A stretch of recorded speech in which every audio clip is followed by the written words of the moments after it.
Hey, it's Stefan Georgi here, and I'm inside my office in Las Vegas.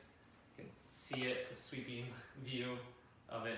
And I figured it'd be fun to make a video about my bookshelf and what's on there and books that have been influential to me or that I recommend or that I think are cool and I want to share with others. So if you kind of start from the top, up here I've got actually a bunch of more random and miscellaneous books, stuff on poker, because I used to play a ton of poker, especially in high school. Some people know the stories that I met my now wife at a poker table in Las Vegas. But even when I was a senior in high school, I would ditch class and go play poker at the Indian casinos because you only had to be 18. So I studied poker a ton during that time. So a lot of these books I've had since back then. And there's a bit of like a random assortment of other books that just are put up here because of their size or whatever it is. You've got little Dan Kennedy, No BS Wealth Attraction, The New Economy. I've actually never read that book. I've heard great things. I need to. I'll be honest with you as we're going through this, whether or not I've read the book or not.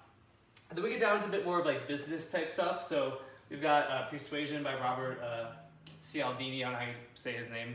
Cialdini. I think it's Cialdini. But Persuasion. He has another book called Influence, which I've actually never read. I've read Persuasion, which is really good.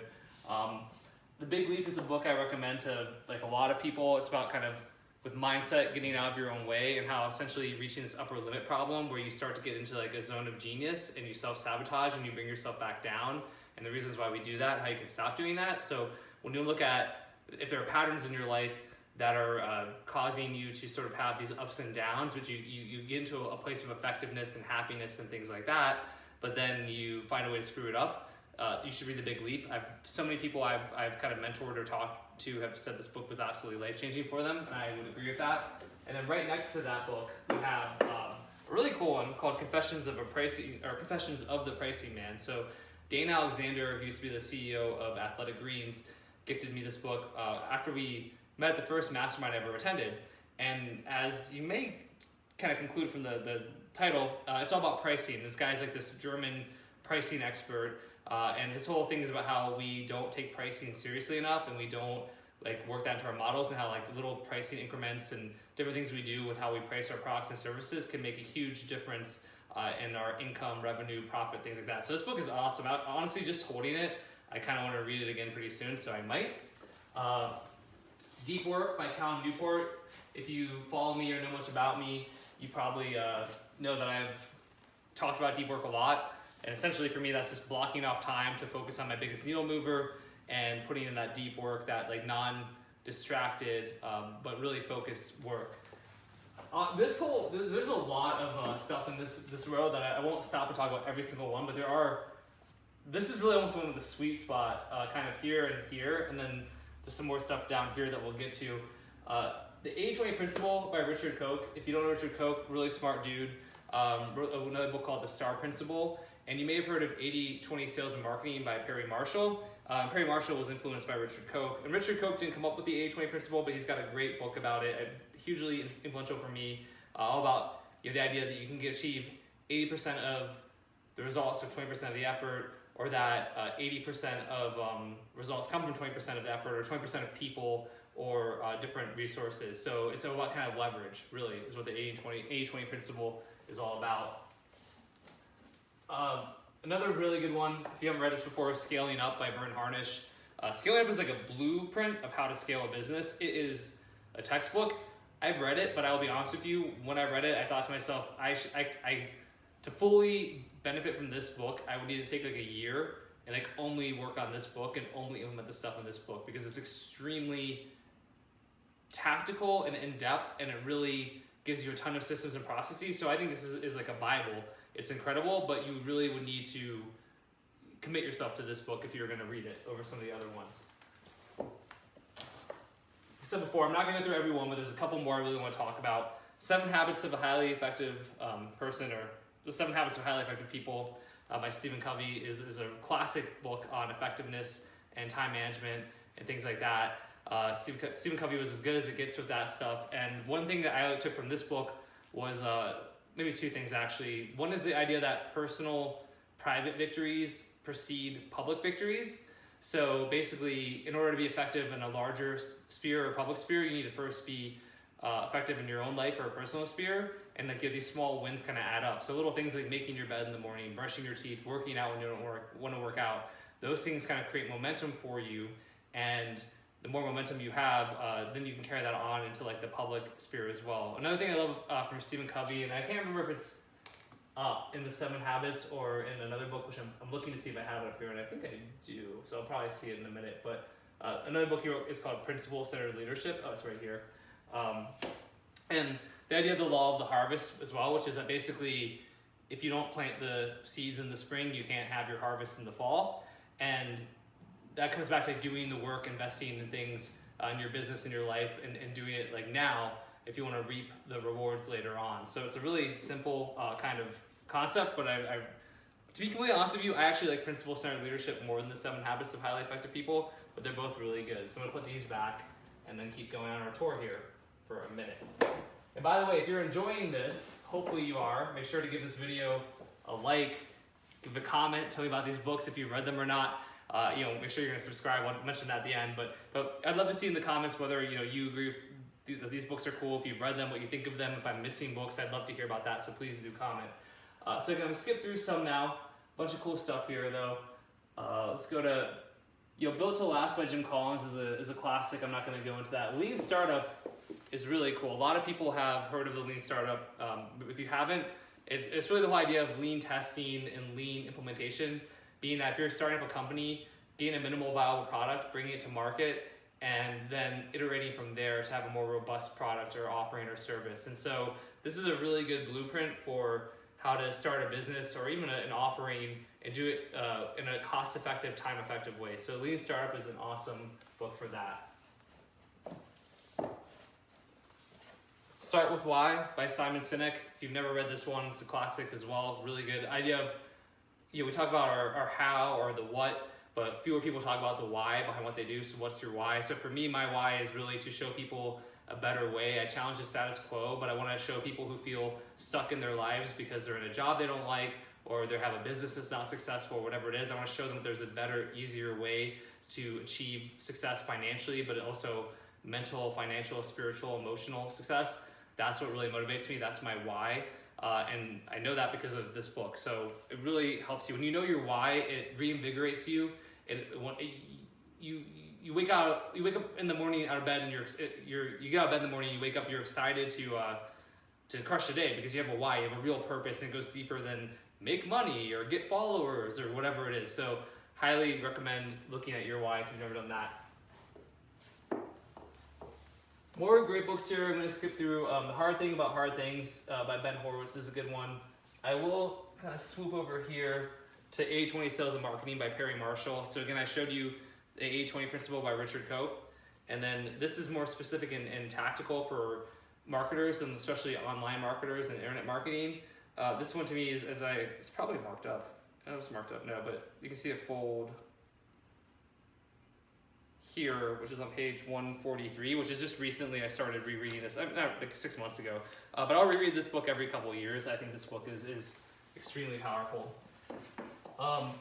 Okay, once we come down here, we get a little bit more into like strategy, a little bit of political stuff, things like that, and leadership. So I have some books on like game theory, which I've read. I'm still not like a game theory master, but it's cool. Clausewitz on war. Clausewitz was considered one of the best like war strategists, most famous. He was like a Prussian general who wrote on war. It's considered like one of the most classic books on strategy ever written. I'm trying to remember some of the main stuff, honestly. I mean, he talks about like the fog of war and some other things like that. And basically this idea of like you have incomplete information and you're making decisions with incomplete information.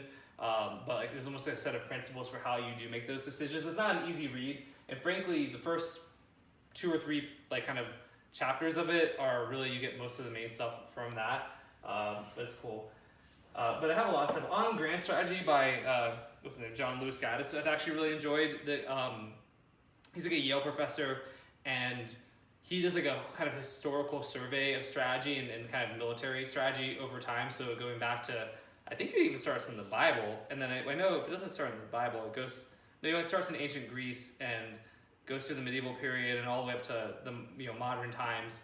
But this is if you enjoy history, this book I liked because it was kind of a blend of history and strategy, and so I really enjoyed it. And I'm pretty sure I highlighted it where he mentions his definition of strategy. So if I can find it quickly without making it awkward that I'm looking through this and you're waiting, I want to.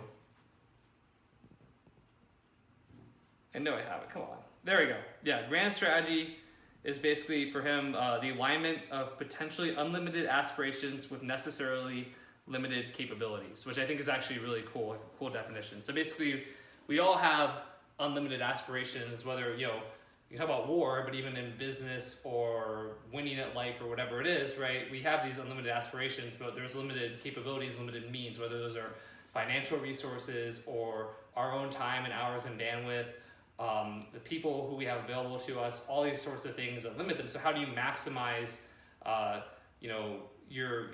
your ends when you have limited means, basically? And that's what this book answers. So it's really cool. Ray Dalio's Principles is a classic book. I can tell you that whenever I read this, if you know Ray Dalio is God, what did he start, whatever, he's like a billionaire venture capital, Bridgewater, yeah, that's it. But he basically, these are his principles for both his personal life and business that he goes by. He's very analytical. He talks about radical transparency in everything you do. Every time I read, a couple years ago, Bitcoin was booming and there was that bubble and it was at $20,000 plus. And I put this post on Facebook, which you can look up, and I basically predicted that Bitcoin would be cut in half and that the bubble wasn't going to last. But I actually predicted the price of Bitcoin within a really, really small margin, within $100. And it's not that I'm some genius financial guru, whatever. I just thought really critically about it, and I happened to make these assumptions and a prediction. But it was after reading Principles, because it really had me thinking in this really analytical, unique way. And every time I read this book, I go back to feeling that way. I did a post recently about stuff with the election and how to hedge against that, and I was reading Principles, and it made me think. So this book always makes me think differently, so for that reason, I really love it. One more I gotta share on here is the 21 Irrefutable Laws of Leadership by John C. Maxwell. I'm actually always surprised when I bring this up to people and they haven't heard of it, because to me it's everyone knows who John C. Maxwell was. He was one of the or is, I think he's still alive. If John C. Maxwell ever sees this, and I sorry if I thought you were dead, John. But it's one of the best books on leadership ever written, and there's just 21 different laws. And I think the thing with this book that is important is you need to really you come into it with an open mind, because at first it can seem kind of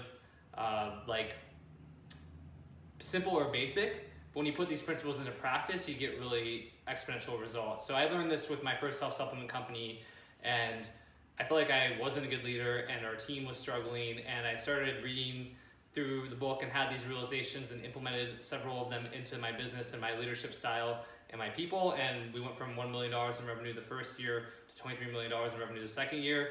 And it was for a lot of reasons, but I don't think it would have been possible if I had not studied leadership and read this book specifically. See here, more leadership. Some books on money over here, a little bit of kind of jaded political stuff. Books about money, the history of money, the Automatic Millionaire, which is a good book, things like that. Coming down to here, these are, we're getting away from business now to more science and things like that, but I'm gonna see if there's any I really wanna point out. And again, I'm trying to look at the ones that I really have had an impact on. Joseph Campbell, or I've had an impact, that has had an impact on me. So Joseph Campbell, The Hero with 4,000 or with 1,000 Faces. To be honest with you, I haven't read this entire book, but basically Joseph Campbell is a scholar of ancient Greek literature who came up with the idea of the hero's journey, which is something that it's essential to all great storytelling. So whether it's a Hollywood movie or a sales letter or a book, all stories, almost all great stories follow this hero's journey that he identified. And if you follow and use the hero's journey in your sales copy, it'll make your sales copy dramatically better. So if you don't know about the hero's journey, I always say to watch Moana, funnily enough. I think Moana has got one of the most clear-cut examples of the different phases of the hero's journey. And you can also just Google hero's journey and you'll see what it's about. But cool book, kind of technical, but you should know about the hero's journey if you don't already. Let's see. So some books on consulting, because I was starting to do some consulting a while back. Honestly, I meh about it. You know, I don't know. I feel like the books on consulting were like kind of whatever. I really enjoyed like Bob Iger's The Ride of a Lifetime. He's like the CEO of Disney and presided over some of their most tremendous growth. What I like about this one is it's sort of autobiographical, but at the same time he actually gives a lot of really valuable leadership advice and advice about being a CEO and having hard discussions and making hard decisions, and he really, there's less fluff in this. I think he's very authentic, and so I really like this book. I actually ordered a bunch of copies. I have some on my other bookshelf, which I'll kind of briefly point out in a second, because I want to gift it to more people because I think it's a really valuable book. Coming down here, we've got sort of more of a philosophical section. So there's actually a couple of things I really love here. You actually skipped over that there, but Sapiens by Yuval Noah Harari is another book I love. It's basically all about human history, but from but it's a really objective look at humans and our evolution and our sociological development over an extended period of time and how that impacts who we are today. And then he also wrote one about the future called Homo Deus. Then I really love Nassim Taleb. He's probably one of my intellectual heroes and icons. Anti-Fragile was the first book I read by him. It's the idea that there's no good antonym or opposite of the word of well, there's no good definition of fragile, basically, right? If we look at fragile, we look at it as an antonym or an opposite of we're like, oh, well, something that's not durable or robust. And you're like, okay, well, that's not true, because you have something that is fragile. So sorry, there's no antonym or opposite of fragile or fragility, right? Because something that's fragile doesn't just mean it breaks. It should be something that's fragile loses from chaos and disorder. So if I put a vase on my desk here, and I sweep the vase off and it shatters, right? The vase was fragile and it loses from the chaos and disorder of me just knocking this vase off my desk. But if something's anti-fragile, then it should win. It should gain from chaos and disorder. So he's like, well, what are principles? What are examples of things that actually gain from chaos and disorder? That's this idea of anti-fragility. And if you can implement that into your life and make it so that you're not fragile or vulnerable, and that even in chaos and disorder in an uncertain world, you're able to gain no matter what's going on there and be more anti-fragile, you can come out very far ahead. So that's the way I've incorporated the concept of anti-fragility.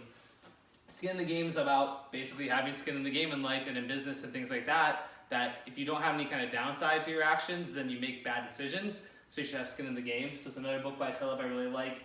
I like a lot of these books here, so I want to kind of move it along. But from there we get to Greek history and things like that. I really love Plutarch's, a couple things from Plutarch. Let's see if I find the one I'm looking for here. Oh, The Fall of the Roman Empire. It's really just these biographies of different Roman emperors and sort of during the time leading up to the fall of the Roman Empire. But I love this book because it really reads like a fiction, like a novel, and yet it was written, I forget what it was. Yeah, Plutarch was born in AD 46, so it was written more than 2,000 years ago, but not more than, but almost 2,000 years. Yeah, almost 2,000 years ago. But it's like Crassus, Sulla. The history of Sulla is really interesting. Pompey, Caesar, Cicero. It goes through all these people who were instrumental during the dying days of the Roman Empire, and it's just fascinating. And there's lessons that are eerily reminiscent of today. So I've got a bunch of stuff from Plutarch here, including some more stuff of his lives, some other kind of classical things. Then some other business books kind of sneak their way in. And if we come down here, I've got a little bit of philosophy because I'm a philosophy major. Kierkegaard, who I really like. And we kind of go into more biography stuff here. Some of these have happened for a really long time. Frankly, I don't really Bill Clinton's not like a hero of mine or anything like that. I've just had this book since it came out back in the day. Same thing with Rudy Giuliani. But then we go into sort of more historical stuff and biographies and things of that nature. And honestly, I spend most of my time reading history and biographies today, to be honest with you. So that's sort of it. I don't want to make this video go on for too long. I will say, if you're curious about why I don't have any fiction, there's two things to that. I do have a little bit of fiction on my other bookcase. We can kind of quickly show it over here. And there's sort of some other random stuff going on here. I'm not going to kind of give you the full tour on that, but this is kind of like a catch-all at this point. And then back in the day, I had basically another bookcase worth of stuff. and a ton of fiction, poetry, things like that. And then it got lost in the move. I shipped it to the U.S. Postal Service, and they lost probably 500 books of mine, and it was like seriously one of the great tragedies of my life because there's all these books I love, and I still read fiction every now and then, but I really prefer biographies and history.